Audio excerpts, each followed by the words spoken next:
welcome to episode number 192 of the Canadian Football Countdown, a proud member of the Canadian Football Podcast Network. This episode of the podcast is brought to you from Treaty 1 territory, traditional territory of the Anishinaabe, Cree, Ojibwe, Dakota, and Dene peoples, and the homeland of the Métis Nation, as well as from Treaty 4 territory, traditional territory of the Cree, Saulteaux, Dakota, Lakota, Nakota, and Métis Nation. Welcome one and all to our 2022 CFL Division Finals preview. We're down to 4 teams. After this weekend, we'll be down to 2. We're here to break down the divisional matchups here today. I'm Ryan Coop, and I'm joined, first of all, by a man who I can confirm is a verified member of this podcast. It's Mr. Verified on Twitter himself. Trey Colbeck is here. Trey, how you doing tonight?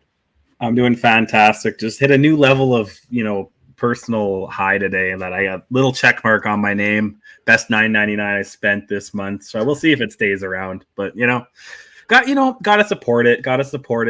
Otherwise, Twitter will be dead, and where else will I do annoying horse racing stuff all day and watch Adam's farming stuff, right? So it's what I need. Yes, that's fair. Definitely keeping a watch on how things are going with Twitter over the next little while, of course. And joining us here, as always, this evening as well, still rocking the Argos hat. An Argos hat in Saskatchewan. Farmer in Saskatchewan. It's the great Adam Stewart. Adam, how are you? Hey, doing good, Ryan. Quite amazing to see Trey verified today. I wonder which one will last longer now, Twitter or the CFL. CFL doesn't seem to ever die, so I kind of maybe got Twitter right now on the ropes. So we'll see which one happens here. But hey, yeah, I guess you can get verified now too. So right on. There we go. This podcast is famous enough in its own right. We don't need the blue check mark, right? Maybe we'll have to find a spot in the budget to go and get it. We'll see. We're here to preview the division finals. Tonight, we'll take a look first at the East final between the Toronto Argonauts and Montreal Alouettes. We'll take a look at the West final between the BC Lions and Winnipeg Blue Bombers. We'll make our CFL fantasy picks, which, boy, have I had a hard time this week with the limited options available. And we'll make our picks, I think, both straight up and against the spread for these 2 games here at the end of the show. Officially for the standings, it'll only count the picks against the spread, but I figure should do them straight up here. It's the playoffs after all. We are live. We'll also take your comments and questions throughout the night in our live chat over on YouTube, Facebook, and Twitch. All made possible by our presenting sponsor, Game Time TV, which you can learn more about at GameTimeTV.ca or on Facebook at Facebook.com/GameTimeTVMB. Also want to take a moment to thank another sponsor for this episode of the podcast, which is Betstamp. There are so many different sports books out there these days. Each one offers you different prices on the same games. Well, Betstamp helps you find the best odds among them. Simply pull up the game on the app, see all of the different odds, see the Betstamp best recommended odds as well, and help you place the bet that will maximize the return value. If you find some odds you like, you can also sign up directly through the Betstamp BetLink page within the app, link your accounts to it, track your picks as you go along as well. And if you want some extra insight, you can check out the commission-free marketplace where you can see the bets others have made. And through verified bet tracking features, you get the guarantee that the odds are legitimate. You can find our CFL picks there every week under the username CF Countdown Pod. Visit betstamp.app or download the app from your local app store for free. Sign up with referral code CFC to let them know we sent you, help grow the show. Start using Betstamp free today. Best of luck with your wagers, and remember, always bet responsibly. Well, guys, we're here. Can you believe it? We're here at the division finals. We're here down to 4 teams left, and we had 2 great games last weekend, and I think we're on deck for 2 great games this coming weekend. So let's start off with our East Division preview here. The Montreal Alouettes, coming off of that win against the Toronto Argonauts, against the Ticats, coming into Toronto to a almost sold out BMO field. I guess let's start there. A lot is made every year about the Argos attendance and fan base support. Pretty exciting to see the stadium almost sold out here for this game, isn't it, Adam?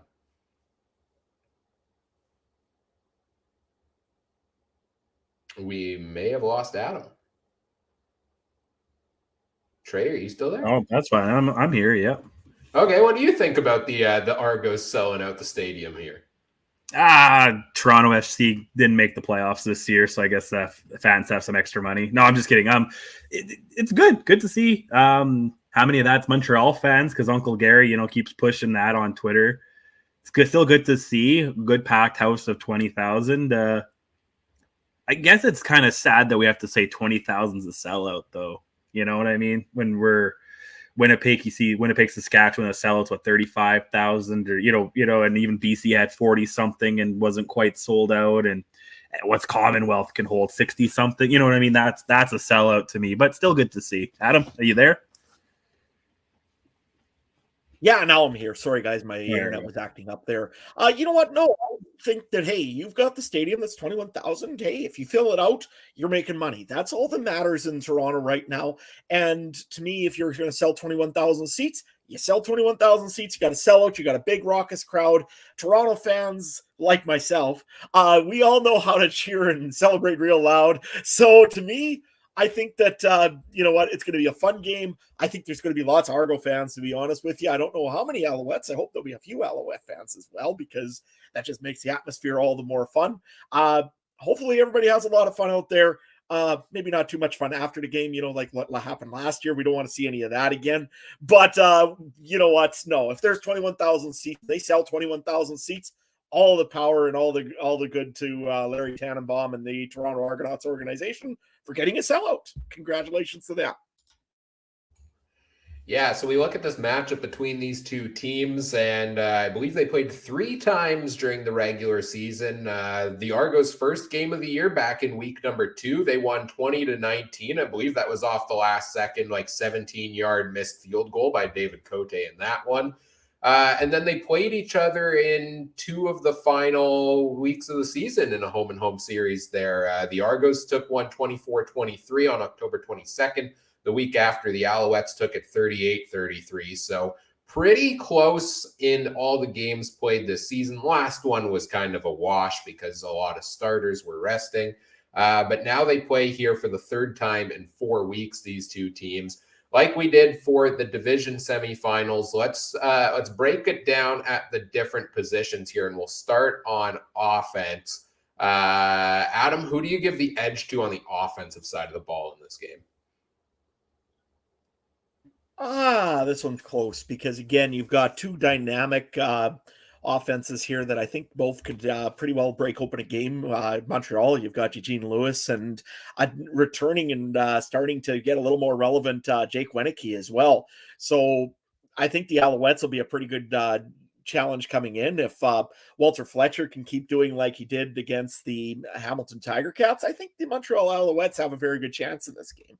However, there's a big if on this little bit, because the Argonauts are receiving a player back this week that I've heard of. Running back Andrew Harris should be ready to go for the game here. And if he is, and he's running and ready, this could be a long day for the Montreal Alouettes. He's a great runner. He's a great blocking back. The Argonauts, again, still have some good weapons downfield, including like a veteran like Brandon Banks, which could go and get active on the field if you've got a Canadian running back all of a sudden in Andrew Harris. The other one also is Curly Gittins Jr. had a very good year so far. I can't see why he would not have another good game or so. And you got Jawan Breskison back there as well. Another good receiver for the Toronto Argonauts. Question for them might be a little bit more of the quarterback. I don't know why. I know there's a lot of guys that are very good supporters of McLeod Bethel Thompson. I just don't know about a playoff McLeod Bethel Thompson. He has had multiple opportunities to take this team to the Grey Cup, including last year, and somehow it always seems to be where the other team walks in and ends up winning.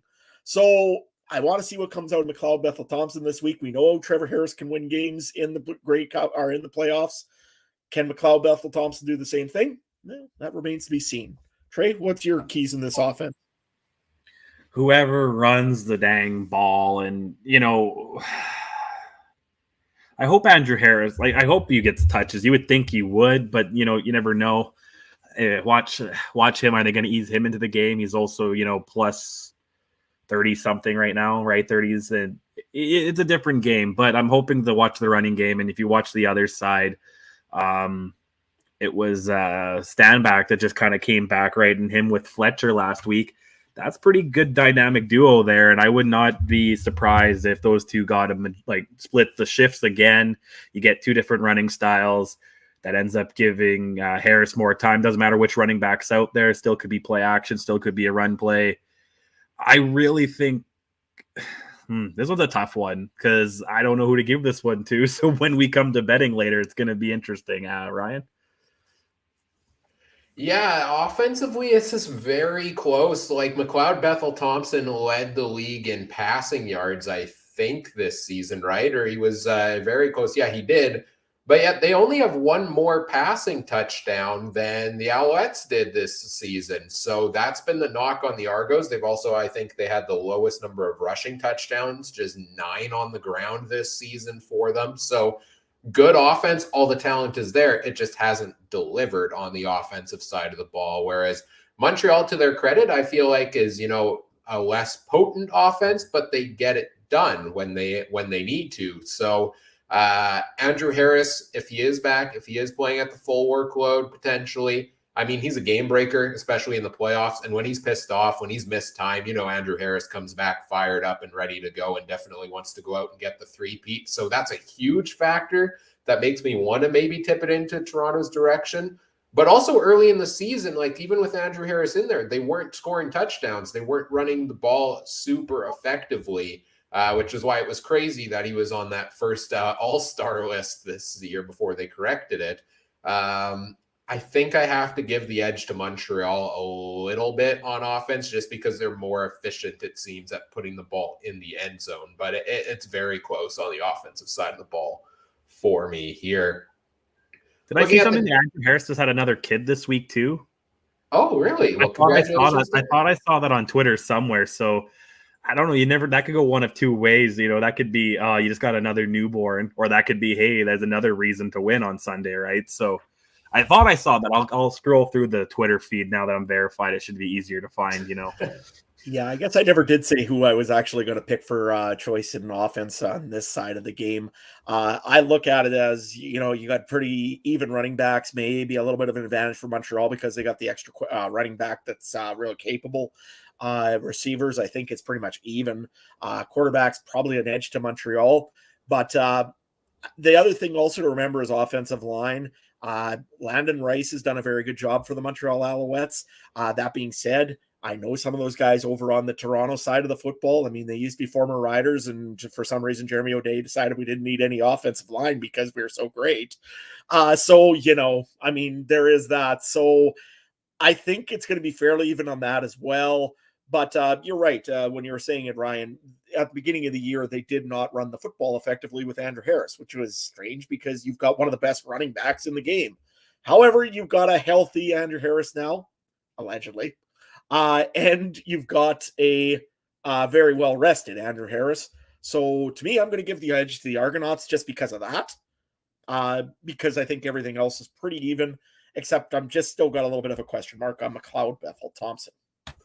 Hey, real quick here, just according to the Toronto Sun, as of Thursday morning, Andrew Harris welcomed his second child, a boy, Axon Jacob Harris, into the world. So there's another thing to play for, and congratulations to the Harris family, absolutely. Yeah, big time. Saskatchewan starts scouting for 2048. But yeah, I think too he's gonna have a chip on his shoulder, and he's one game away potentially from facing his old team at a stadium that he has historically done really good in too, right? So, they always say 1 week at a time, but he'd be lying if he's saying that he's not waiting for next week, right? So, for sure. I got it. I was going. I said I was on the Uncle Gary train, but it's really hard to go against Toronto this week. It's a tough one.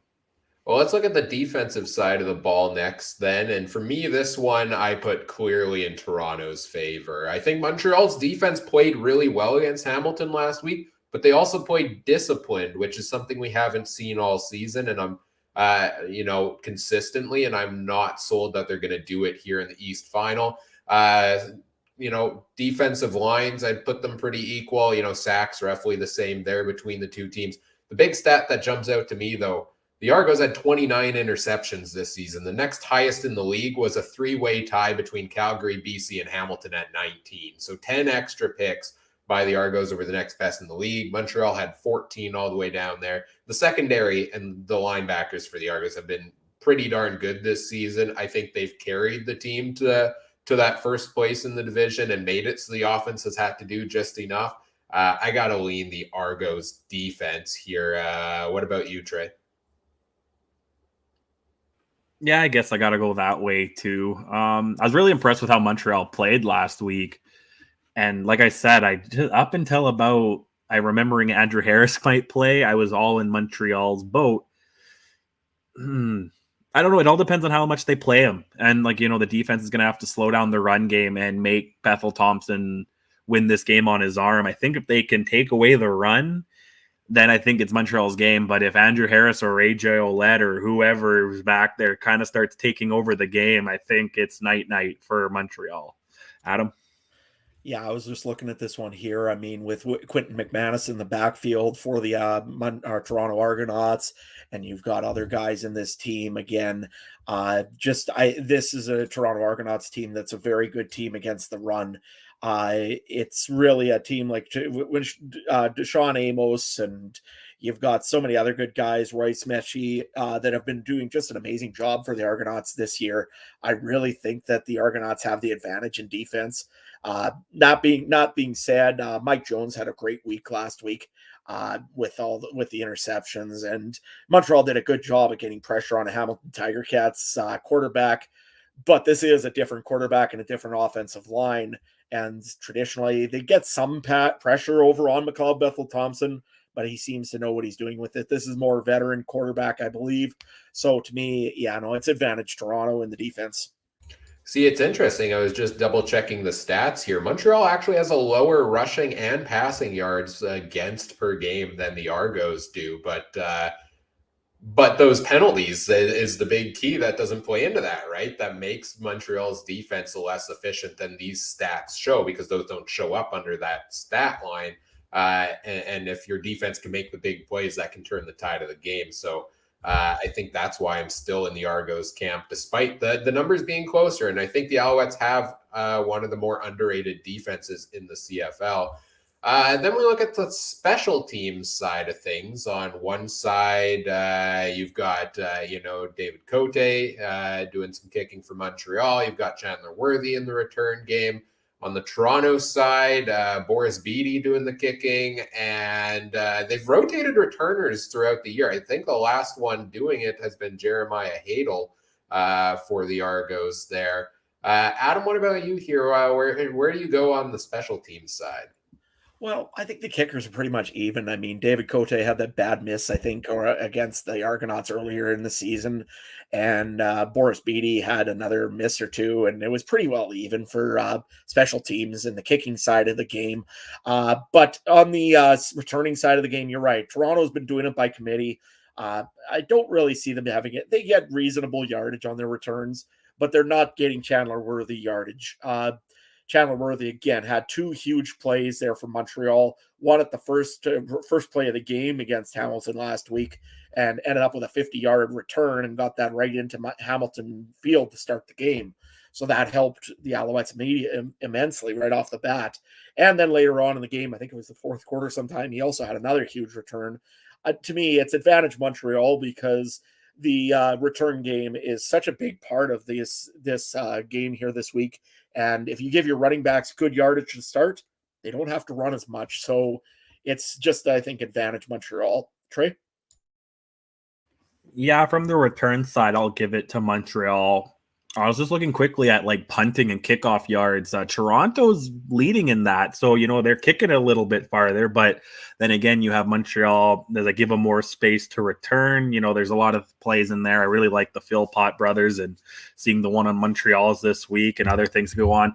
I'll lean towards Montreal for special teams. But this is not a game you want to leave to a field goal, I don't think, on either side of how these guys have played, right? So, or no last second rouges to win this one. Absolutely. Oh, come on. I want the chaos.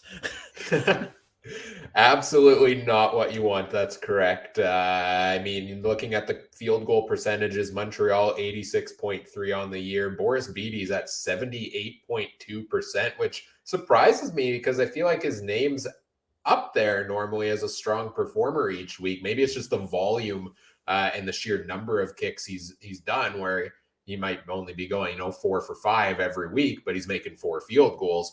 The return game, Chandler Worthy was a nominee for Special Teams Player of the Year. That tips it pretty cleanly in Montreal's direction for me on the special teams. I think he's as explosive as they come. A final category here, coaching. Danny Machocha and staff on the Montreal side, Ryan Dinwiddie and staff on the Argos side. I'm not going to lie, I don't like either of them necessarily. I'm still not a believer in Machocha at head coach and corralling the team, although they did a good job last week. And I think Ryan Dinwiddie in his first 2 seasons as a head coach has shown times with clock management, things like that, where, maybe some issues there. I honestly don't know which way to lean. I might have to call it a wash here, maybe lean Machocha because he has more of that veteran experience. Trey, what do you think? Any advantage in the coaching strategies here? Yeah, I'll go with Machocha. Just 20. Where's he here? Trying to find his coaching stats here. It doesn't really have them. Oh, here we go. Yeah, Grey Cup champion, bunch of college championships, been a head coach in Montreal, now and then in Edmonton, and then back in college, now back in Montreal. I'm going to give it to him. He's been coaching for 30 plus years, general manager, college, the game, the pro game. I've been saying a lot that for Toronto's sake, I'll give it to the veteran players. Well, you got to give it to the veteran coaches then on the other side as well, right? So Dinwiddie, I'm not sold. He's got the baby blue eyes, not much else going for him than that. So, I'll give it to Montreal. Adam? Yeah, no, I'm not a Danny Machocha fan by any stretch of the imagination. I mean, back in the day when he was with Edmonton and him smiling and then not smiling and not smiling and not smiling during that last little bit of the one Grey Cup. But you know what? He was in the Grey Cup. He was a veteran coach, and he is a veteran coach. So I will give it to Danny Machocha at the moment. But again, if there's a lot of penalties in this game, I will feel real bad if I didn't give it to Ryan Dinwiddie. However, that being said, Ryan Dinwiddie should have won a Grey Cup in 07, but did he, guys? Anybody want to answer that? Okay. I don't remember that year. I don't know. Yeah, been a while ago anyways. So I don't know about him as a coach. Again, he does some questionable calls, you're right, especially on his run game once in a while. Suddenly he'll just disappear like all of a sudden like he's Jason Moss or something. So anyways, to me, I think I'm going to probably give the edge to Montreal in this one. But again, yeah, Danny Machocha is not my favorite guy either. Can I throw one thing in here on his Wikipedia page? He's 5-1 in the postseason as a coach. So, yeah. So you take that in football, right? Yeah. Yeah, he knows playoffs, but I just don't like the guy. No, 41-44 overall, but 5-1 in the postseason. That's a good record. That's a good record, yeah. And again, I don't know my college history as much. I'm sure there's not many coaches that have a Vanier Cup and a Grey Cup, especially recently, right? So he's a guy that's got experience on all aspects of the Canadian game. He's not an American coach. He doesn't have the 4-game or 4-down game kind of comes up here. He's got the Canadian in him. I'll go with Machado. The only other thing we haven't really talked about that I think can have a big impact potentially on this game is the crowd, because as much flack as Argos fans get for, the quantity that show up regularly, that stadium is loud. Like the fans that show up are passionate about their football team. They're diehard fans. They're loud. Now you add all the extra folks in the seats in this one. I think there's a lot of home field advantage to be had here for the Argos in this game. Absolutely. I mean, it also includes us bandwagon fans. I mean, we'll make a lot of noise as well. But no, the Argo fans do a great job of making noise and giving themselves as much noise as they could possibly give themselves. Even the casual fan will make some noise. So depending on which side this is, if it was all Montreal fans buying tickets, which I have a hard time believing that it was just Montreal fans, I think the Argos are going to get a little bit of an advantage just from the crowd because they've been waiting for a long time to have a big crowd at a game, and by the looks of things, they're going to get it. And excited to see what they do with that too, right? So we'll see how that game goes and how much the crowd impacts things there. Let's switch over and look at the West Division final here now. The BC Lions, fresh off a win over Calgary, they're coming into Winnipeg to face the Bombers, who are looking to go back to the Grey Cup for the third consecutive year here. I believe it's close to a sellout. A few tickets left for this game as well, so tickets are going fast for that one. You love to see it. IG Field is always fun when it's a packed house. Season series between these two clubs back in July, the Bombers took it to the Lions 43-22 with a big win in that one. I know that was a very much hyped up matchup between them. And then oddly enough, just the same as Montreal and Toronto playing in the final 2 weeks, so did Winnipeg and BC here. And I guess that's just the way the scheduling works now. The Lions took the first one on October 15th, 40-32. And then the Bombers took the season finale in the game where hardly anybody played full lengths, 24-9 there for the Bombers in that one. So Winnipeg takes season series 2-1. Let's start offensive side of the ball, which I think is where the most debate will be. Let's go to you first here, Trey. Who do you think has the edge on offense? The Winnipeg Blue Bombers, and only because 15-3 MOP, yes, Rourke should have it, whatever.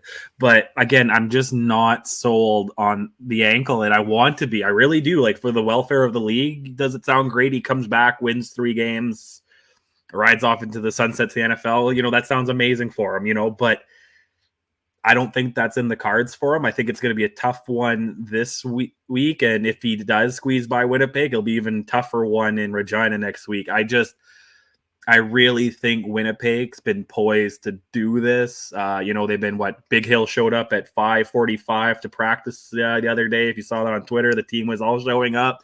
Yes, I'm sure BC Lions are doing that too. But how many teams are have the 3 or potential 3 straight Grey Cups and they're still showing up early? They just look focused. I really like the team. I think they're going to run the ball. Dalton showed, put Willie Jefferson 6'6" out there. He said he wants to play offense this week too in an interview. I really am leaning towards Winnipeg, and I know both of you guys are going to tell me how I'm wrong. So we'll just go for it, Adam. Well, first, I'm going to go and read some viewer comments because we haven't done a lot of that yet here today. The matchup Cole goes, and thanks for joining in, Cole. Matchup everybody's been looking forward to since they met in July. Yep, pretty much. I mean, this game here was almost circled on the calendar to pretty much say that they're going to be in there and they're both going to face each other. I think everybody had that at that point. Would have been nice to, Richard in the chat, would have been nice to see them play some more meaningful games during the regular season. Yeah, they had 2, though. I mean, that's all you kind of get usually. And if you have the last game of the year, sometimes they just aren't meaningful. That's the way it is. No team is going to let their secrets out at the last game of the season unless you don't have anything to play for the next season, till the next season. And then we've also got one here. If anybody's going to go to the game, make sure you heckle Chris's boss. I've been trying to convince Ryan to wear an orange t-shirt and saying chair of the Nathan Rourke Hall of Fame Club and see what happens to him in Winnipeg. But apparently he doesn't think that's funny. So nevertheless. And also, I think it's great. I love it. I'm not going to wear an orange t-shirt when isn't it supposed to be like -15, -20 again? So. No, I moved up. I think you guys are at -3 now. So, Well, the snow today, the snowstorm we're in may impact things. So. Yeah, no, we've had that earlier. So I guess. Nevertheless, and Richard says in the chat as well, winner of this game is the Grey Cup winner. Well, I don't know. The guy. I disagree. I disagree with that. I think the Calgary Stampeders and Montreal Alouettes of old have a lot of things to say about how the 8-8 team comes in and somehow wins, right? So I don't know if it's that simple. I think these two teams are going to beat up on each other. and Montreal or Toronto might have, I know it makes the season longer. I've been thinking maybe they should do the week off in between like they do for the Super Bowl, just to let this game be a little bit better, but that's for off-season stuff, right? But man, I think next week's game, Toronto or Montreal has a good shot at it, and you think about it, do you think the Rider fans are going to get behind BC or Winnipeg? No. So it's going to be a home game for Toronto or Montreal, right? So, well, that being said, though, if it's the BC Lions, I know there's BC fans in Saskatchewan, and I know there's a lot of Nathan Rourke fans in Saskatchewan. That's true. It's definitely not going to be a home Bomber game if they make it. So it's going to be a little bit split. But if it's the Bombers, oh no, all bets are off. You know who anybody in green is going to be probably cheering for. Nevertheless, we're going on to I got to get back to what we were talking about here with the offense. To me, here's my way of looking at it. Dalton Schoen is an elite running receiver. Nick Dembski, I'm sure he's going to play in the end, will be as a great receiver as well. Greg Ellingson, he was there in 2013 in Hamilton. He's a veteran that the Winnipeg Blue Bombers needed to get to be in a great spot for the Grey Cup and be one game away from the Grey Cup. He didn't play much this year, but you know what? He's still there. You look at the offensive side of the football, maybe the only real question mark, and again, it's not really a question mark because he had great yards this year, is Brady Oliveira. He's had a good year all around. I mean, I used to criticize him all the time on this, and for some reason, I kind of got proved wrong that he's not a good running back. So he really is a good running back. And you've got Zach Collaros on the other side. That's a team that should win a Grey Cup. Obviously, it's one of those things. However, we've seen Zach Collaros playing in the cold, and I know Winnipeg fans are going to go on me right away about this. Zach Collaros doesn't like the cold. I will say that because look last year in the West Final, what was it? 6 interceptions or 6 turnovers by the Winnipeg Blue Bombers. That's not traditional of them. The year before that, had quite a few turnovers in Saskatchewan. Mind you, so did Cody Fajardo. So in the end, the Bombers won and got going on. If he does that during this game here, the BC Lions will win. Plain and simple. There's no doubt in my mind. Something about Nathan Rourke has me kind of just thinking this guy's going to do it somehow. He's got a bad foot. I know he does. He's going to have that thing treated by every doctor this week. He's going to have this thing evaluated by everyone, get the best treatment that he can for his foot, and he'll be ready to go against the Winnipeg Blue Bombers. You've got probably a great running back in James Butler. Is just a real strong running back, can make plays. He was banged up a little bit, but I think he'll be okay for the West Final. And then your receiving core, you still got Brian Burnham, who's that veteran, kind of like what Geroy Simon was for the 2013 Grey Cup for the Riders. That's going to be that veteran that can make a pass and make a catch when he needs to. And those accurate passes, again, there's something about Nathan Rourke. I keep saying him over and over again. He's going to either make or break this team here this week. And to me, if he passes the way he does and with a bad foot, I'd hate to see what happens if he gets off firing and doesn't have as much foot issues this week. Because if he does, Nathan Rourke is going to probably end up winning this game for the BC Lions. So I'm going to go slight edge to the X Factor. So I'm going to go slight edge BC Lions. I shouldn't because of what I just said about the Bombers, but I'm going to go edge BC. And also, if Lucky Whitehead plays. If Lucky Whitehead plays, that's a big, big advantage for the BC Lions as well. But again, I can't say that one. But I know the X Factor is going to be Nathan Rourke. So let's see what BC does. Yeah, I'll give him the slight advantage. Yeah, Lucky Whitehead, I believe, has not practiced the last 2 days. So we'll continue to see whether he makes it in the lineup in the coming days because the game's not till Sunday. And it's Thursday as we're recording this. I give it equal. I'm going to cop out here and say it's equal between these two teams on offense because I'm having a really hard time sorting out between them. So, at quarterback, I think Rourke is the more explosive one that can turn the tide of the game, but they are playing out in the cold. He does have the ankle issue. I think Zach Collaros is the more stable, consistent quarterback where he's not going to light it up necessarily 400 yards, but he probably will throw multiple touchdown passes in this game. I would be shocked if he didn't, and I'm sure one of those at least goes to Dalton Schoen. At wide receiver, there's so many talented guys on both sides, like Dominic Rhymes, Brian Burnham, Keon Hatcher, Lucky Whitehead, Alexander Hollins on one side. You've got, Nick Dembski, Dalton Schoen, Greg Ellingson, Rashid Bailey. It's a stacked crew on both sides there. Running back, I would maybe lean a little bit more towards BC of James Butler if they use him enough. I think he's the better running back, but it's really close. And Brady Oliveira, when they get him going, they do so very well. They also throw a lot of other gadget plays in there with like Rashid Bailey doing the sweep plays, Nick Dembski doing the sweep plays that open up the running game there. So I have a really hard time picking between these two offenses, and I'm going to call it a wash between them because I don't see a huge advantage one way or the other between these two teams there. So yeah, I think it's even, and I'm just excited to watch both of them perform in this game. On the defensive side of the ball, let's go there next. Where do you see the edge here on defense, Trey? Okay, just real quick too, I pulled up the weather at kickoff. It's supposed to feel like -10 in Winnipeg, and by the end of the game, it could feel as cold as -14. So not crazy cold, but little colder than it would be at BC Place or in Toronto probably, right? So, but the defense, I've got to give it to Winnipeg again. It's so hard to go against Big Hill, Jefferson, that secondary, Jeff Coat, all those guys. It's so hard to go against them. The one thing that worries me is Richie Hall's bend don't break. If they play zone and just allow Nathan Rourke to throw at will 500 yards, I can't imagine they win, but they pulled those games out of their butts before. I don't know, but if they get the pressure on Rourke, which seems impossible, but if they can do it, rushes, throws, it's still going to be cold. It's still going to be icy. Throws going to need to be more extra perfect this week, as we saw what Zach Claris did last year, right? And I don't know if Nathan Rourke has the defense to get him out of that if he gets into interception trouble.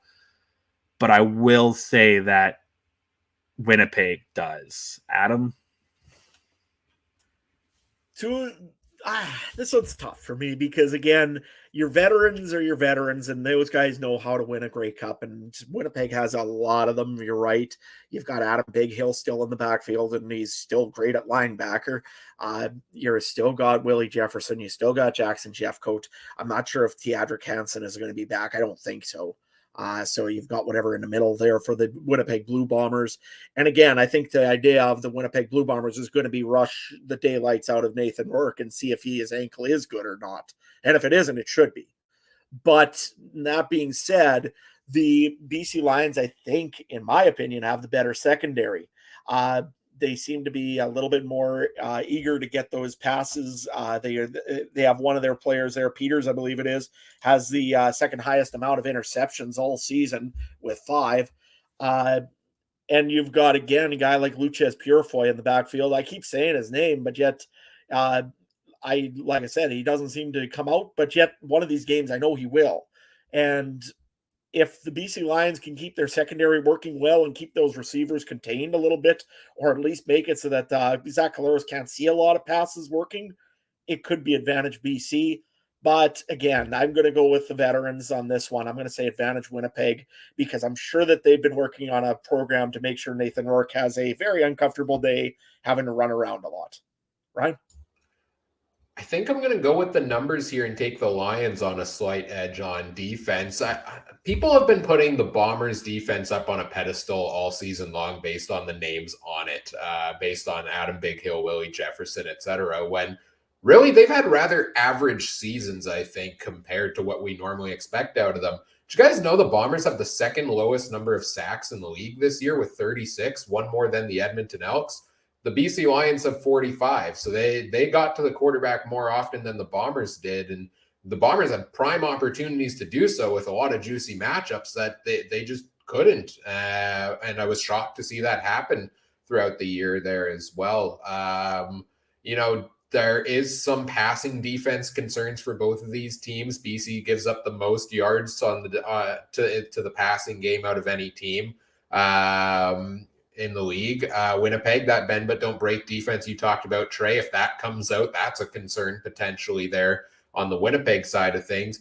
Winnipeg's also, one of the worst teams against the run this season. So I think there is room for guys like James Butler to make a ton of plays. If they can't get to Nathan Rourke, that's a problem because he showed last week that even if he can't scramble on his ankle, if he can stay in the pocket, he can make those throws that it doesn't really matter how well the defensive backs are covering Brian Burnham. He's going to make a catch on plays like that. So it's close, I would say, once again. I mean, everything at this point in the season is going to be close. But I have been more impressed above what I expected from the Lions this year than I have been kind of underwhelmed a little bit by what I've seen from the Bombers defense. So I'll give a slight edge to BC in that category.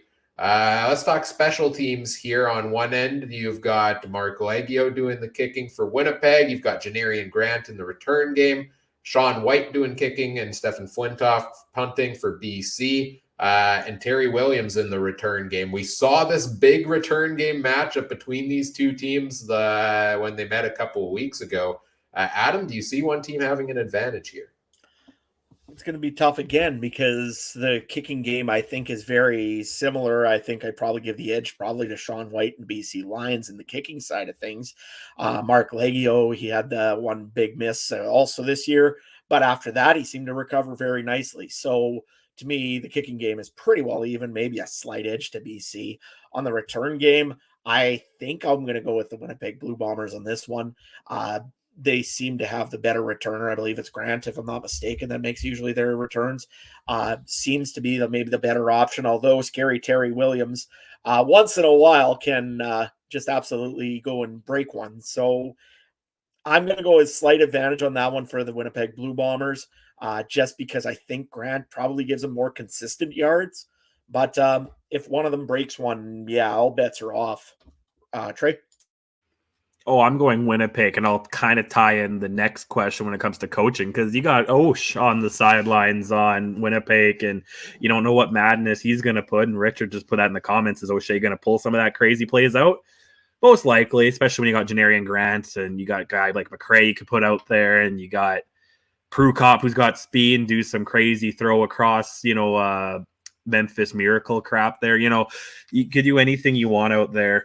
Leggio, I'm really impressed with his kicking and kickoffs and punting, field goals. Yeah, you got Sean White, not the snowboarder, the kicker on BC's side. So, you got the veteran on that side. And yes, their return game in BC is great too. But it's those 2 punt returns that came against the BC Lions. Yeah, they were in the dome, but I don't know. It's hard to not go against Winnipeg, Ryan. Yeah, the only 2 punt returns, I think, across the entire league all season for touchdowns.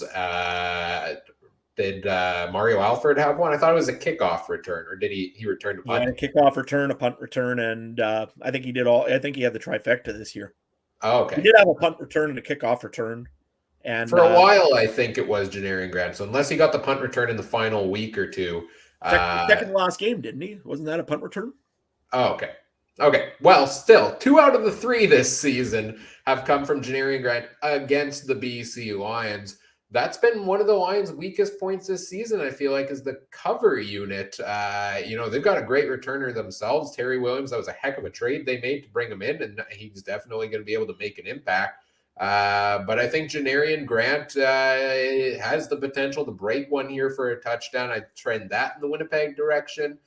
Sean White is 92% kicking this year, though. He is the leading kicker in the league. Mark Leggio, as much as I've been impressed with him this season in his bounce back year, is only at 82%. So how do you weigh this, right? I give the edge in the kicking game to BC. I give the edge in the return game to Winnipeg. So I guess much the same as the offense, I call this completely equal on special teams because they have different strengths here.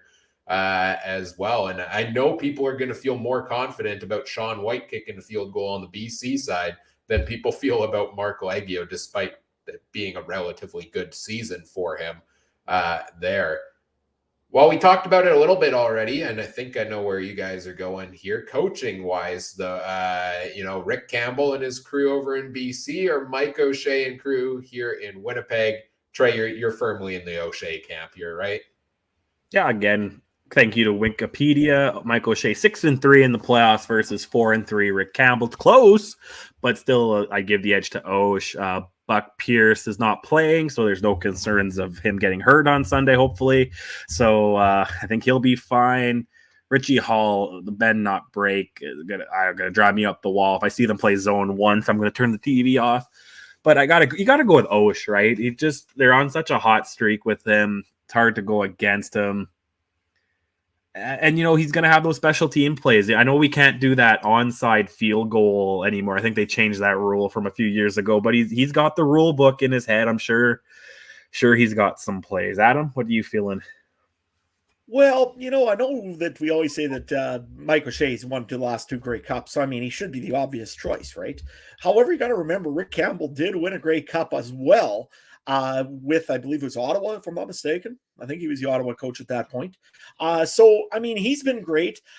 You've got Ryan Phillips, who's probably one of the smarter defensive coordinators. I think I'd give them the advantage on defense right now, coaching over Richie Hall. Richie Hall, sorry. I should know that one too. I don't know what the heck. Anyways, Richie Hall just is the bend not break defense. It's been there for years, and I think it's starting to get a little bit old. So to me, I'm going to give advantage of the defensive coaching to BC if I want to really break this down a little bit. The offensive coaching, I think it's kind of a wash a little bit. I don't think Jordan Maximic is the best coordinator for offense, although he's had some good plays and he's had a great team around him. So, I mean, he's made do with what he's got. But I think that, in the end, I think Buck Pierce is probably the better coordinator there. But when it comes down to the head coach, I don't want to say it, but probably Mike O'Shea is still the better coach right now because somehow he gets that team motivated no matter what the situation is. I mean, I still remember that game in Saskatchewan. 58 minutes are played already. It's 2 minutes left in the game. And he's throwing challenge flags when it's 50-10. Like, come on, Mike, what are you doing? But you know what? He says that we go for 60 minutes. He makes sure his guys go for 60 minutes.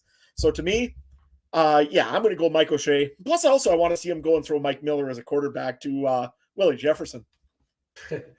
Offensively, I think I would actually lean towards BC. I think Jordan Maximic has done a fantastic job this season of taking a sophomore quarterback, I think, right? Year 2 for Rourke, or maybe it's year 3. He might have had more time as a backup, but a guy who had very few starts, took him in, called an excellent offensive game plan those first handful of weeks this season to set him up for success with the guys he had. Like they executed perfectly for a number of weeks early in the season. And I think he definitely benefits from having a guy like Rourke and all the tools he has at his disposal. But I've been very impressed with him. Yeah, Buck Pierce has done a pretty good job a lot of times too, but I feel like we've seen times and games this season where we're just questioning what's the game plan right now for that offense where it falls flat for stretches there. So I would lean a little bit towards BC on that end. But overall coaching wise, I got to go with the Bombers here. I mean, Mike O'Shea, nobody gets his team more ready for a playoff game than Mike O'Shea does. Like,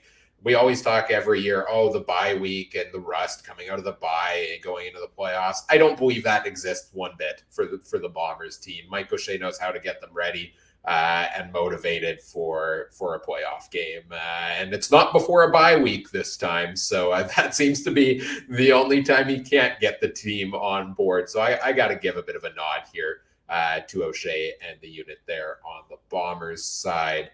Anybody got anything else on BC Winnipeg before we move on to fantasy? Yeah, one thing here. I think you're going to have to watch that defensive versus offensive line battle.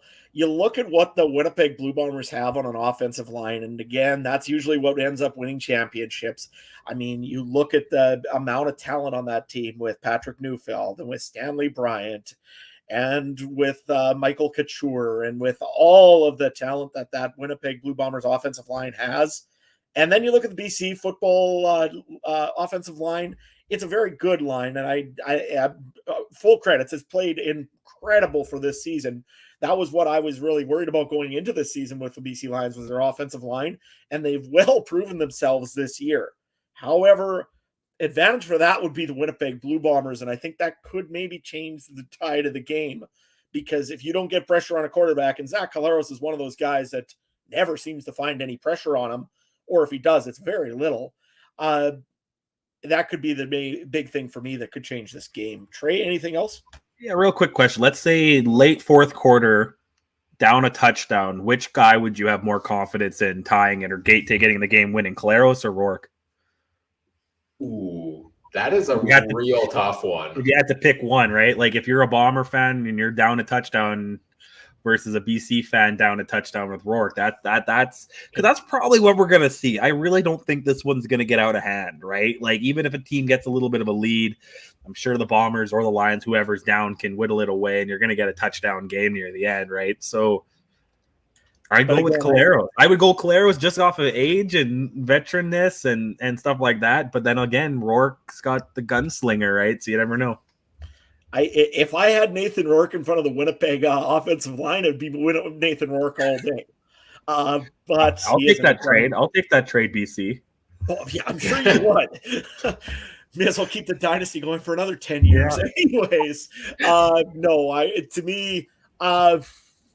Yeah, I've got to go with Collaros on that one because, I mean, I don't like to say it. Nathan Rourke has some intangible that you just can't define, I think, right now. But to me, yeah, no, I got to go with Collaros. He's been in that situation so many times already. Ends up getting that one touchdown. Although I don't know if Nathan Rourke will ring it off the off rights this time for you guys to save you. So could be that issue too. I think I'm going to lean Collaros there as well, just based on the pressure, the playoffs, the veteran presence there. But to his credit, Nathan Rourke has, every time he's been under pressure this season, is he legit? Is this the guy? He somehow delivered increasingly better performances every time. So if we're talking last second playoff magic, there's been nobody more magical this season than Rourke. So I would potentially lean there. But yeah, I agree with you guys. Veteran experience of Collaros, I think, weighs out in my mind on that one.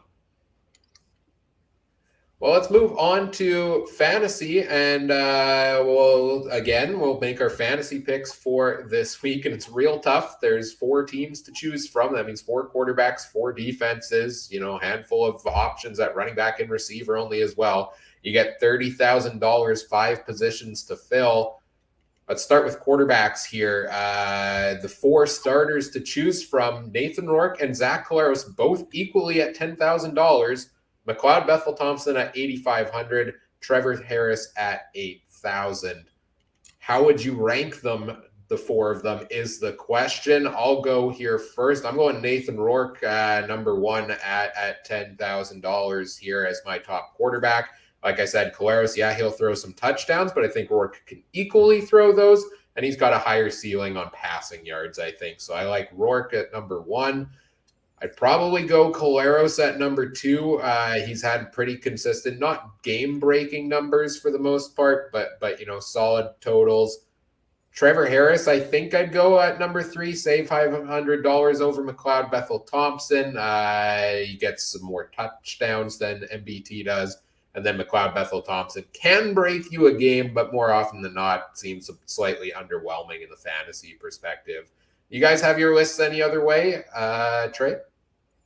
No, I have my list the exact same way, but can I say who I'm actually putting in? Yeah. I'm putting Dakota Prukop in to save some money. He's gonna get He's gonna get a goal line sneak here and there. He's gonna get the play action toss. I'm spending my money elsewhere, so he's my number 1 guy right now. Adam. That's because you got to save money for Dalton Schoen, isn't it? Damn right. Damn right. Anyways, to me, Ryan, I've got mine exactly the same way. Nathan Rourke, I mean, you got an intangible there that could possibly get you a pile of yards, and he'll still get you quite a bit of points. So to me, I think Nathan Rourke is number 1. So watch me go pick Trevor Harris or somebody this week. Then probably it's Zach Collaros at number 2 because he will probably have a pretty good game as well. Trevor Harris, number 3. You're right. Same reasons, essentially. I think he's probably a little bit better and cheaper than McLeod Bethel Thompson, who is number 4. Man, they're just toying with us with the numbers this week because if we move on and we look at running backs here, the top two most expensive running backs, Brady Oliveira and James Butler, Winnipeg, BC, exact same price yet again at $7,500. Then you get a slew of running backs at $6,000. Walter Fletcher, AJ Ouellette, Andrew Harris, William Stanback is at $5,500. Those are probably, those are all the guys that are probably going to make the biggest impact for you when it comes to the running back position. If he's healthy and he's in the game, I'm going Andrew Harris as my number one option here. He's cheaper than the top two guys. He's going to be fired up and ready to go for the playoffs. He has that capability to have big games if they utilize them, which I'd be shocked if they don't. I think I go Andrew Harris as my number one running back here this week. Other than that, Oliveira against the Lions, Butler. I think I like Butler better than I like Oliveira just because he's the only running back on the roster and they don't run a ton of running plays to other guys like the Bombers do that can take some, away from Oliveira. So I think I like James Butler there. He's more consistent, more of a receiving back regularly there. And Montreal, I really don't know what to do with Walter Fletcher and William Stanback because Fletcher's had the better games lately, but Stanback's the bigger name that you would think would get more of a role in crunch time here. So, yeah, I think it's going to be Andrew Harris or James Butler for me here at running back. Adam, what are you looking at? You and me are thinking a lot alike lately, and that's either a good thing for me for fantasy for next year or a bad thing. I don't know yet. But no, I'm the same way. I'm going to go with the, as Chris said, veteranness of Andrew Harris. $6,000. I mean, he's cheap. And, compared to the other guys, and he's likely to start or get a few reps anyways for the Toronto Argonauts. I'm actually still debating it a little bit, though, because Walter Fletcher had a game last week. And the thing that I don't like about picking Walter Fletcher is the Toronto Argonauts defensive line is pretty scary to go against if you're going to go that way. So that's the only reason I'm looking at Andrew Harris, maybe a little bit more than Walter Fletcher, but or William Stanback for that matter. But I think Stanback is almost working his way into the second running back. And you never know. They might also throw Jess Juan Antwi out there just for mixing it up once in a while as well, Montreal. So they split up the ball too much for the running backs. But Walter Fletcher had such a good game last week. I think they're going to play him a little bit more this week. Over for the other game, essentially, to me, you're right, Ryan. You got a guy that can play all the reps or a guy that might play 3/4 of the reps. I'm going to go with the guy that plays all the reps if I'm going to have to spend $10,000. So I would go with James Butler over Brady Oliveira. Although if you're looking for a cheap option and you think that Johnny Augustine might get you some weird play or something, you never know. But to me, I'm going to probably stick with Andrew Harris. Trey, what are you up to? I'm going to take out of Acadia, Riverview, New Brunswick native, number 24 on the Winnipeg Blue Bombers, Mike Miller of a $2,500. We're going to go out here and see, you know what? He got a couple plays at quarterback. They wouldn't do that for no reason. Let's see some playoff madness here. How would you rank the other options? You started it with the Edmonton Elks. I mean, I would if I actually had to take a real quarterback or a running back, I take Andrew Harris, I guess. I like your idea there with Augustine as well. If it's a little bit cheaper, he might get you never know. And if the game does get out of hand, maybe they run him more in the fourth quarter if the Bombers are up more, kind of not risk an injury. So maybe, but yeah, I'm trying to save my money elsewhere here. So Mike Miller is going to pick me up a quarterback sneak touchdown again. Yeah, it's real tough needing the money to spread around here in the playoffs. Looking at wide receivers here, I'll let you guys go first on this one. Let's go back to you here, Trey. Who do you got at wide receiver this week? I got that $10,000, the rookie of the year, Dalton Schoen. Pretty no-brainer. Got to spend the money there. And my flex, I got Curly Gittens Jr., so going again at $8,000. Top two guys, you're going to have to throw the ball. I know it's going to be chillier. You still got to throw the ball to win. You might have some 5-yard passes you might have 50-yard bombs. You never know, right? So Dalton Schoen and Gittens Jr. Adam? Well, so far in this one, I've been looking at it pretty close, and I want to pick one cheap guy because I have to, essentially, at this point, and that's going to be Alexander Hollins. He had a good game last week. Why wouldn't you pick him again? $2,700, cheap play. Why not? And it seems like Nathan Rourke is starting to make some chemistry with him. So, hey, great pick. The other one that I'm going to pick, though, is the Swiss Army knife Canadian out of the University of Manitoba, Nick Dembski. I think he'll make a good pick. He might run out of the backfield. He might run out of the side. He comes from all sorts of directions. And, hey, he is the most outstanding Canadian in the Grey Cup last year. Why not? I'll take Nick Dembski. I think I might need to change my password because Adam's hacked my computer here, because I have the same two exact guys at wide receiver here again. And that's really just banking on Alexander Hollins getting another start and Lucky Whitehead being out, because to me, he's the only viable cheap option to look at wide receiver this week. Like, Brendan O'Leary Orange, I don't think is an option necessarily when now that Greg Ellington and potentially Drew Wolotarski are back. Maybe Keon Julian Grant at 3,400 or Javon Catoy around that price, but those are hit and miss. There's really not a lot of cheap options at wide receiver. So if you can get Alexander Hollins at 2,700, he was the second leading receiver for the Lions last week. Yeah, I'm banking on that. Hopefully, we'll wait and see how the depth charts come out. Other than that, if next cheapest I'd probably go to would be Tyson Philpott of the Alouettes at 4,037. And then you got to, then take less money elsewhere. But I think that's a potential mid-priced option. I went with Nick Dembski as well, just because he gets involved in the receiving game. He gets involved in the rushing game. Yeah, Dalton Schoen gets a heck of a lot of touchdowns, but so does Nick Dembski. And he seems to be the guy that steps up the most when it comes to those big, important games. We see it all the time in those rivalry ones with the Riders. We see it in the playoff games as well, I think. So I like Nick Dembski there as a pick as well. I did, like you, Trey, have potentially Curly Gittins Jr. I was toying with that idea originally as well. I think he's the best option to go for from the Argos side. And I do still like Jake Winneke at 56-51 after he stepped up big time last week for Montreal. So there's not a ton of options. There's a couple of good ones. It's just a matter of, can you fit them in to the price at wide receiver. At defense, we've got 4 options for this week. Again, we've got the Argos most expensive at 3,500. We've got the Bombers and the Alouettes at 3,000. And we've got the BC Lions at 2,500. As the cheapest here. Based on what you've done with the rest of your lineup, I think I know where you're going, Adam, because I think we have the same amount of money left available. But who do you have on defense this week? I've got the BC Lions. Surprise, surprise. The only reason is really because that's all I can afford. I've got $274 left over, so I guess I got enough for Grey Cup for next week if I'm going out to the team parties. I think the BC Lions can have a good defensive game. Zach Calero sometimes has those little bit of missteps in the West Final, so why not? I'm going to try the BC Lions out and go from there and have a full lineup because, not taking a defense is almost like cheating, right? No? Okay. Hey, Trey, what are you doing? I'm taking the Winnipeg Blue Bombers. It's their home. It's their park. No one's going to steal the bike in their park.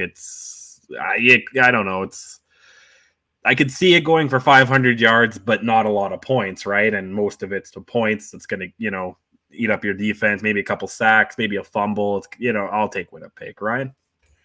If I had the money, I'd go the Argos at 3,500. They're the biggest boom defense for me, especially, if Trevor Harris does start coughing it up. I'd probably go either Toronto or Montreal as my top 2 options. McLeod Bethel-Thompson, as much as he can put up the yards and as much as the offense gets it done, is usually good for an interception or 2 every week. So if the Alouettes could cash in on that like they did last week against the Ticats, well, then that could be a good day for the Montreal defense. But I'm a couple $100 short on that. Maybe I rework the rest of my lineup here, just to differentiate it from Adam. He beat me last week, so I want to beat him this week by at least a point to stay ahead in the playoff rankings. Maybe I would go with one of those defenses. But yeah, $2,500 is all I can fit in, which is the BC Lions. And I think I feel better about taking their defense than I'd like Winnipeg's right now. And like you said, Adam, as good as they are, Zach Collaros, we've seen a couple crucial fumbles this season, maybe a pick here or there. Last year in the West Final, 6 turnovers by the team. Maybe it happens again. I'll take the Lions defense just as a byproduct of not having the money elsewhere. Again, make sure you check the depth charts when they come out. They probably come out Saturday, and set your lineups accordingly based on that. And best of luck in CFL Fantasy to all of you this week. Let's round things out here with our division final picks powered by Betstamp. Betstamp is a free app that helps you find the best value for your online sports betting wagers by providing you comparisons of the best of the odds across a variety of different sports books, including the Betstamp recommended best odds. We'll be using those for our CFL picks here today. Both the money line picks and the picks against the spread. We'll make both because they could be different potentially. Learn more at betstamp.app and sign up with referral code CFC. Let me pull them up for us on the screen here, and we'll turn it over to you, Trey, our resident betting expert, to take us away. Yeah, for this one, Montreal plus 3.5, Toronto -3. -3 on Cool Bet. You get plus 3.5 on Tony Bet. I'm going to take Montreal plus 3.5 when it comes to the point spread. I think this one's going to come down to a field goal or miss rouge or something like that. So I think if it was any lower, I'd probably go towards Toronto. But just because it's the full field goal, I will go with Uncle Gary and the Alouettes to keep it close. Adam? I've been looking at this one and I can't really actually, I can decide because I'm wearing their hat. Nevertheless, no, I think that with Andrew Harrison there, that's a real difference for the Toronto Argonauts. It's a real boost. And also they've got back their big piece with Witten McManus back as well in the defense. So with those two pieces there, I'm going to go with the Toronto Argonauts to cover the 3. I think it'll be by a touchdown roughly. So it's still one possession, but I think it's going to be over 3 points. So yeah, give me the Argonauts for the spread. Right. For the spread, I'm going with Trey here, I think, and I'm going with the Alouettes. I like that plus 3.5 line, right? Because you got to win by more than a field goal. So if we're getting down to what I think could be a last-minute drive type situation, and it's within 3 points, that's not going to do it, right? Or if it's tied late and they kick a field goal to win, that's not going to turn the tide. So I like that line of 3.5. I think it's going to be a close game between the teams. So against the point spread here, I'll take the Alouettes at plus 3.5 also. But I'm taking the Argos to win this one straight up on the money line. I think the home crowd is going to be a huge impact on this game for the Argos. I think they're going to get behind the team there. Andrew Harris being back potentially should provide them a boost. If Montreal can come out and play the way they did last week, against Hamilton early on, that may change my opinion at halftime of where things are going. But yeah, I think I got to stick with my original prediction, go with Toronto to the Cup. So Adam, I'm assuming if you took them to cover, you're taking Toronto to win it. All right, and I'll take Toronto to win it as well. So yeah, we all agree there. Quick over under. Do you think it's going to be under or over 49? We'll throw that bet since it's up on the screen as well. Or 40. It's anywhere from 48 to 49. I'll go under 49. So 25-24 is kind of what you're looking at. Quick math there, Ryan. Yeah, I feel pretty comfortable going the under on that one as well. These are two teams that don't score a ton. It's going to be a tight playoff game here where the defenses, I think, will take over. No, I agree. I think it's going to be the under because, this is going to turn into a running game, and usually running games end up becoming a lot of punts and a lot of situations like that, and you got two good defenses. So, yeah, no, to me, Awesome. Possum, let's go to the game that let's be honest, this one would be the Sunday night game. Now, if they did flex the games around, this would be the primetime game for sure. -4 at Cool Bet for Winnipeg, plus 4.5 for the BC Lions. This is an intriguing line. I am going to take the home team, Winnipeg, -4. It's going to be close. Now, I want to take... no, I'll take the 4. I'll leave it at the 4, and we'll go with Ryan. Oh, this one's tough. My heart obviously says Nathan Rourke and the Lions. My head, though, says nobody prepares better for a playoff game in the last 2-3 years than the Bombers do. They're at home. BC's got to come out from the Dome, play out in the cold here in Winnipeg, where the Bombers are, traditionally very good at home the last number of years. The crowd is going to be rocking there as well. I think I'm taking Winnipeg to cover the -4 here in this one. If it was like we've seen some spreads this year where it was like Winnipeg 7, like a 7-8 point spread, I'm not going that high, but I think they can win this one by 4. So I'll take that. Adam? I don't know. I know I want BC to win this one so bad, and I want them to get over 4.5 to prove a point. But this is tough because I've been saying Nathan Rourke all week, and I've been saying how great he is and how he's got that X factor and that little thing that's something about him, right? But I don't think BC's offensive line has the same thing, unfortunately. And if you've got one great offensive line and one supreme offensive line, you got to go with the best offensive line out there, and that's the Winnipeg Blue Bombers. As much as I like to say it's the BC Lions and say that Nathan Rourke is going to take this game and absolutely dominate, I sure hope he does. But in logic terms, I got to go with the Winnipeg Blue Bombers at -4. It sucks, but that's the way it is.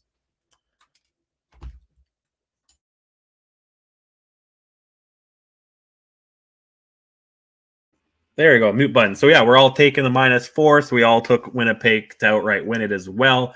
Over under on this one, I'll take the over. I think this one's going to go over 50 points. Again, that's like a 25-25 game. I could see this one being 35-30, somewhere in there. Defensive touchdown here, kick return touchdown here. Adam, what do you feel about that one?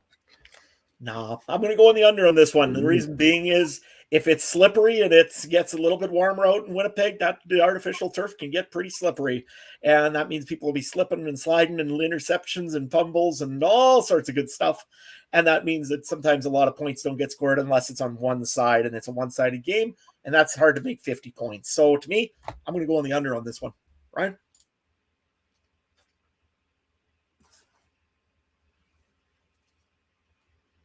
You're muted. Okay, there we go. There we go. Yeah, sorry.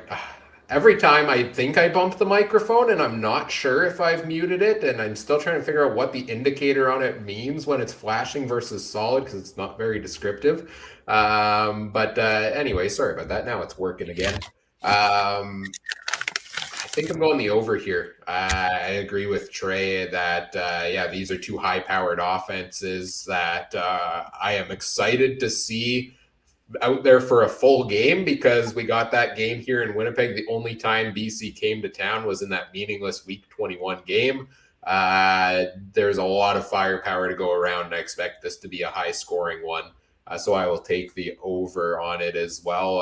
I like the over-under. Next year, I think we should go, money line against the spread and the over-under on each game. Add more variation to it. That way there I can be right in the basement for everybody.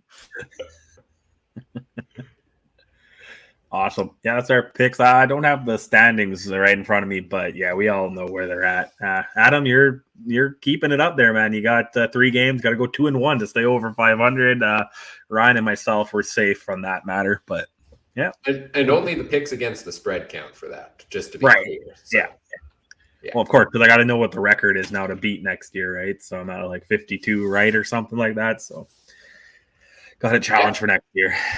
Yeah, it's been a great season of making our picks here, and we got 3 more games to finish it off here on that regard as well. It's going to be an exciting weekend of football, guys. I'm really excited for both of these games. It's going to be a lot of fun to see how everything plays out and how we get into the Grey Cup upcoming here. Sad to see the season get down to the end, though, here and end. It's been a lot of fun all year doing this with guys every single week, and we'll talk about what's going to go on in the off season and such.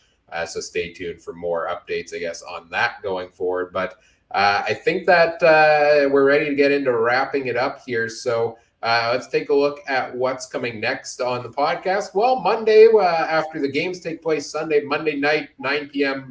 Central Time, we'll be here to recap the division finals. Each of the games, we'll take a look at the 2 losing teams as well. where they're headed into the off season after, getting so close to going to the Grey Cup. So we'll look at that Monday night at 9 p.m. And then Thursday night, November 17th, our Grey Cup preview show, 9 p.m. Central Time here as well. We'll break down the matchup just like we did tonight. I'm sure we'll have some other fun things from Grey Cup week to talk about here as well, which should be a lot of fun there also. You can catch these shows live over on YouTube, the Canadian Football Countdown there, on Facebook, Twitter, Twitch, and the Game Time TV YouTube page also. Thanks to our presenting sponsor, Game Time TV, which you can learn more about at gametimetv.ca.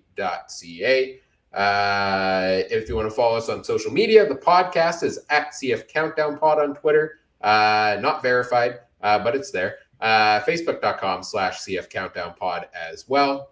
Check out all the other great shows from around the Canadian Football Podcast Network at CF Pod Network on Twitter. And guys, where can people find everything you've got going on? Trey, I think you get priority here. You've earned it. So Trey, where can people find you?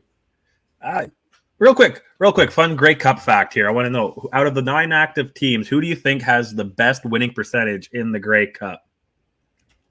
Well, it certainly isn't the Rough Riders. I know that one. Well, yeah. So we'll do best first, and then who do you think has the worst? So who's the best? Argos? Yeah, I would think Argos. Argos at 71.4%, and out of the 9 teams, 73.9, and out of the 9 active teams, who has the worst percentage? I don't have my green hat with me. You're right. Wisconsin Rough Riders at 21%.